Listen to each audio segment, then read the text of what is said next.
Continuando a questão dos estamentos, né? A sociedade feudal, os três estamentos, né? Não havia mobilidade.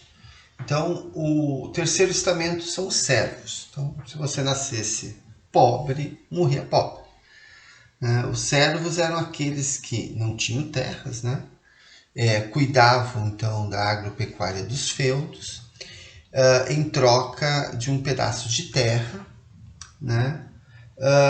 E também de proteção, né? Na época, o ataque dos bárbaros, né? Como eram chamados, né? Então, uma época de muita violência. Eram os que realmente trabalhavam e produziam riquezas. Então, aqui nesse esqueminha mostra, né?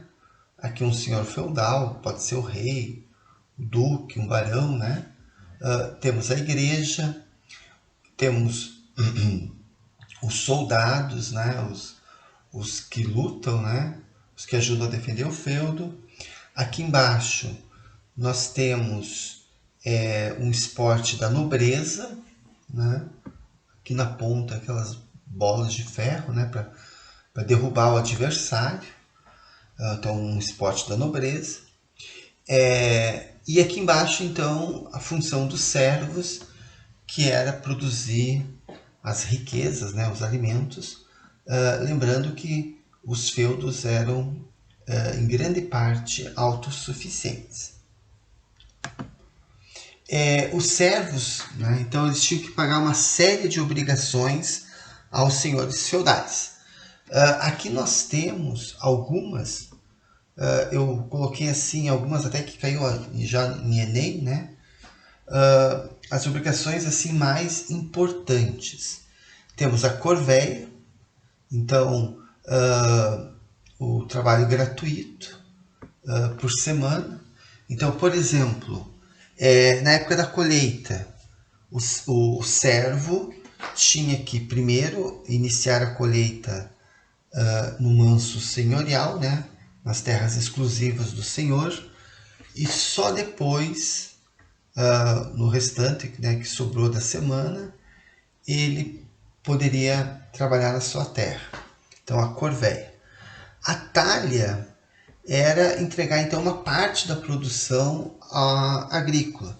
Então, existia o manso servil, cada servo tinha, vamos dizer, um lote, um pedaço, né? Então, uma parte dessa produção também tinha que ser entregue. Aqui no esqueminha temos outros, né? Eu vou destacar aqui as banalidades.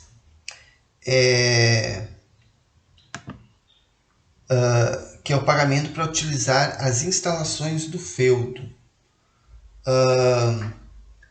No caso aqui, utilizar o moinho, o forno, né, o celeiro, e até para atravessar uma ponte, né? Se dentro do feudo houvesse uma ponte, provavelmente construída pelo senhor feudal, ele tinha que pagar um imposto. Né? Então, tudo pertencia ao senhor feudal e tudo tinha que ser pago. Né? É claro que um exemplo do forno podia ser pagamento em forma de pão. Né?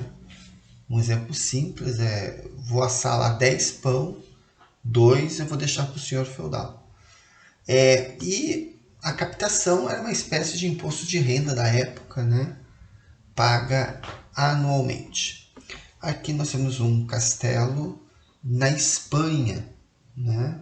Na região de Aragão. Os espanhóis que enfrentaram os muçulmanos, né? Na famosa Guerra da Reconquista. E, para encerrar, na política, haviam as relações de suzerania e vassalagem. Né?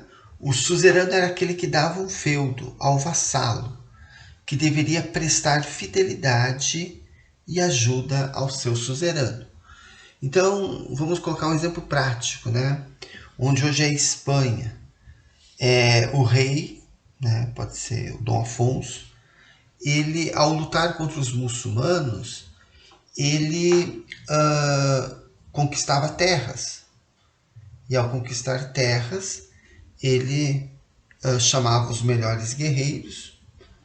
Temos a história de El Cid, né? Tem até filme, né? No caso de Portugal, Dom Henrique, né? Então ele pegava os melhores guerreiros e entregava a terra para eles. Então eles se tornavam vassalos do rei Afonso, né? Do suzerano. Então assim, o vassalo não é um servo, né? Ele vai se tornar um senhor feudal, porque ele é um guerreiro, né? Que lutou ao lado do suzerano. Aqui nós temos um esqueminha, o rei, né? A hierarquia da nobreza, né? O rei era o principal, mas sempre lembrando, neste momento não existe a Espanha, não existe Portugal, não existe Espanha. A Europa, na prática, está dividida em feudos. Então não existe os países europeus como conhecemos. Então o rei era o principal, mas só no seu feudo. Aí havia os duques, os condes, os marqueses, os barões e, por último, os cavaleiros. Né? Então, toda a estrutura da nobreza feudal. Depois nós vamos estudar, né, mais tarde, que havia cavaleiros sem terra, mas isso vai ser um outro momento. E uma última curiosidade, nós temos aqui uma miniatura do mês de março, né? No caso lá da Europa, é época da primavera já, né? Começando, né? Terminando o inverno, começando a primavera. No caso, naquela época, março era o primeiro mês do ano. O ano começava em março e terminava em fevereiro.